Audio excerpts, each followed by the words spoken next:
What's up? It's time for another skeptical reaction. Today we're going to be talking about Adam and Eve. You know the story, the one where the first two humans make the tiniest mistake and God curses all of humanity for all of eternity. Today we're going to talk about a couple of things. Mainly, did this actually happen? And what kind of character does this paint God to be? In the beginning, God created the heavens and the earth. Well, Adam and Eve actually aren't part of this particular story, which follows the 7-day creation account. They were part of the second creation account that follows directly after chapter 1, which lasts 1 day. Many scholars believe that Genesis 2 was written as a literary device to prove Adam and all of humanity's unique role in the creation story. But let's jump ahead to the Garden of Eden, a beautiful paradise with everything that Adam could want, except for a partner. Now in Genesis 2:18-20, God creates all of the animals to find a companion for Adam, and Adam names each one. Now the story already starts off a little strange. If God is all-knowing, why is he playing guesswork with animals to see which companion would be best for Adam and which one Adam's gonna vibe with? It's like he brings up an animal to Adam, and Adam's like, I'll name this one rhinoceros, but I don't wanna hang out with it, and I certainly don't wanna make love to it. It already shows God to be a little clueless. But when none of the animals work out as a companion for Adam, he creates Eve from Adam's rib.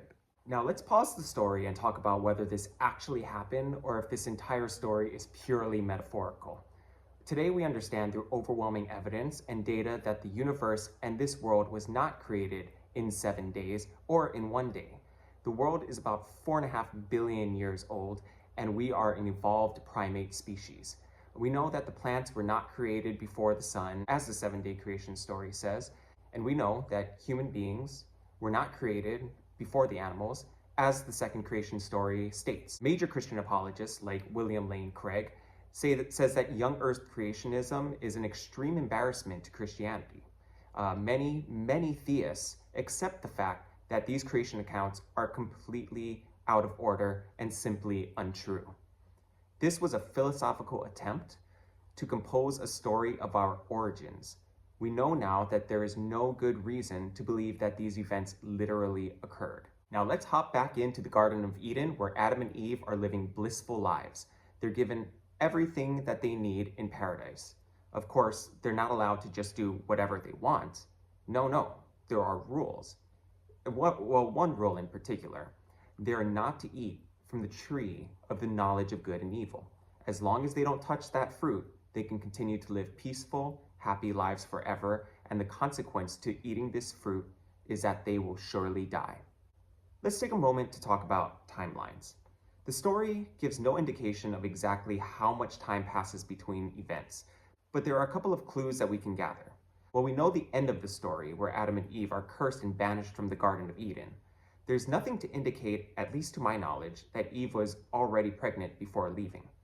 And there's nothing to indicate that Adam and Eve weren't sexually with each other in the garden. They were created for each other after all. So these events most likely take place fairly quickly. We also need to mention the way in which Adam and Eve were brought into this world. It's not stated how old they are, but they are thought to be adults now. Without looking too deeply at this, we might assume that Adam and Eve are adults just like the rest of us. But these are newly conscious creatures. Imagine waking up one day in your mid-20s, having no lived experiences and no memories. Try to imagine just being born into this world yesterday. It's quite difficult since most of us have our memories perfectly intact, but this was not the case with Adam and Eve. This begs the question, did they know how to follow directions and why they were doing so?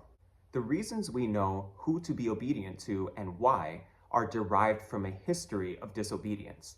From early childhood, adolescence, and young adulthood, we've made mistakes. We have regrets, and we learn from past failures. Many of us have one or more stories of someone we didn't listen to who turned out to be right, and we suffered consequences for it. Throughout our adulthood, we subconsciously draw from these experiences. This confirmation of both obedience and disobedience, riddled in our past, guides our decisions today. We are the result of many years of necessary experiences that Adam and Eve were devoid of. Let's go back to that rule God laid out. Do not eat of the tree of the knowledge of good and evil. This implies that Adam and Eve had no concept of good and evil. Many argue that although they didn't have this knowledge, it has nothing to do with obedience. But let's be honest, how many of us are blindly obedient when we have no concept of whether what we're being obedient to is actually good? God created Adam and Eve with free will, but with no knowledge of good and evil, they could not use their free will to choose to do good. In fact, it seems that God only created Adam and Eve with expected blind obedience. Sure, they could choose to go here or there, but they could not choose to do something because it's good. This really puts a damper on the whole free will thing, the whole concept of free will, and it seems to paint God as a control freak. But wait a minute, God said as long as you follow my rules, you'll have everything you could ever need. You can live in this paradise and be with me forever. Well, that is quite an incentive, but let's think about it for a moment.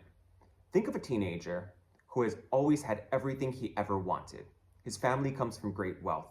He's never had to work a day in his life, and he lives days in pure pleasure and bliss. What word comes to mind when we think of this type of young person? The word that comes to my mind is spoiled, detached from reality, the type to throw a TV off the balcony of a hotel because he simply doesn't understand the consequences. There is such a thing as having too much all at once, and it's developmentally crucial for many of us to have a healthy balance of going without. How many stories of young people who seemingly have everything they could ever want do we hear crashing and burning, giving up everything they ever had for some stupid mistake? How many of them give up years of their lives in prison or permanently rot away in a cemetery? It seems to me that having everything you could ever need is not necessarily indicative of making good choices. Now, how did Adam and Eve even think of the idea to disobey God? Well, we all know the story. A talking serpent made its way into the garden and spoke to Eve. And evidently, for the first time ever, Eve was tempted. Now again, we're talking about newly conscious creatures, brand new human beings. Well, it follows that this is the first time that they've ever been tempted. I'll have to ask you to imagine again what it would be like to be tempted for the first time, to have never experienced questioning if the path you're following is correct or not, to have this brand new experience of someone else giving you the idea to question authority. Now, God did warn them not to break the rules, but to my knowledge, He does not teach them about temptation itself and what it feels like, what you should do, how you should handle the situation. He allows the serpent to come into the garden and to purposely confuse Eve. This is absolutely manipulative behavior, especially when he's neglected to teach Eve about temptation. So the serpent convinces Eve to eat the fruit. Now hold on a minute. This seems quite effortless to do. She doesn't walk 100 miles to get to this tree. She doesn't climb an Everest tall mountain. So why was the tree this close to them? If I had a child that was allergic to peanuts, I would warn him of the consequences of what would happen if he was exposed to it. But it would also be expected of me to not have anything with peanuts in my house. This is good parenting 101. If I absolutely have to have peanuts in the house for whatever reason, it would be double bagged and way up high where no one could reach it except for me. Because although I value my child's free will, it is my job as a parent to protect him from harmful situations. Now, my child might be disobedient. He might find a way to climb up and open up the bags and ultimately suffer the consequences of his actions. But if that does happen, where was I? Was I napping? Did I watch him do it the entire time just to see if he would disobey? Whatever the case may be, I should be charged with parental negligence, because even though my child is free to make his own choices, I understand consequences far better than him, especially eternal or extreme consequences. We can focus another day on what the serpent actually said to Eve and how it makes God to be a liar. But for now, let's continue the story. Eve convinces Adam to also partake in the fruit, which is just such a misogynist storyline, to have a woman who eats first and she's the one who first sins and then convinces the man to sin as well. Of course, this was written by ancient men, but when they eat of the fruit, they begin to feel something that's implied they've never felt before. And that something is shame. Let's talk about shame. Shame is defined as a painful feeling of humiliation or distress caused by consciousness of wrong or foolish behavior. Now, why is shame so important? Because it's a major deterrent for bad behavior. Shame is meant to be the natural feeling after wrongdoing. When you realize that your personal actions affect and hurt others, shame is meant to set in. Of course, too much shame can lead to many different problems.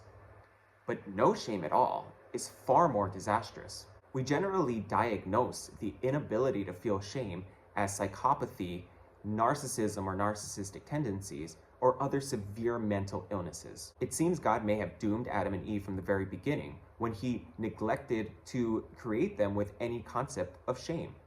The fact that this is the first time that they're having this experience, logic follows that grace and forgiveness are probably what's needed. But of course, that's not what happens. When God finds out, he's extremely quick to anger. Adam and Eve made their first mistake, and God was not going to let that slide. The punishment for eating the fruit was banishment from the garden, heightened pain and suffering, and eternal damnation. Now, anyone with today's morals would see this as an extremely unjust consequence. If I told my daughter not to eat the fruit on the counter, and she does it anyway, my response should not be to kick her out of my house and abandon her. Not only that, but when she grows up and she's delivering her first baby, I'm gonna run to the hospital room and punch her repeatedly, just to make sure she feels as much pain as possible for the one mistake she made all those years ago. Not only that, but I would ensure that every single one of her descendants feel the same kind of pain. This is not loving. This is not understanding. This is not fatherly. This is an abusive, narcissistic, mean-spirited, quick to anger, clueless, forgetful, resentful, neglecting, evil God. And the first human beings created with underdeveloped minds, limited understanding, despite it all, expected to be perfect, felt his wrath that day. Thanks for watching, guys. Remember to hit the like and subscribe button. I'll see you next time.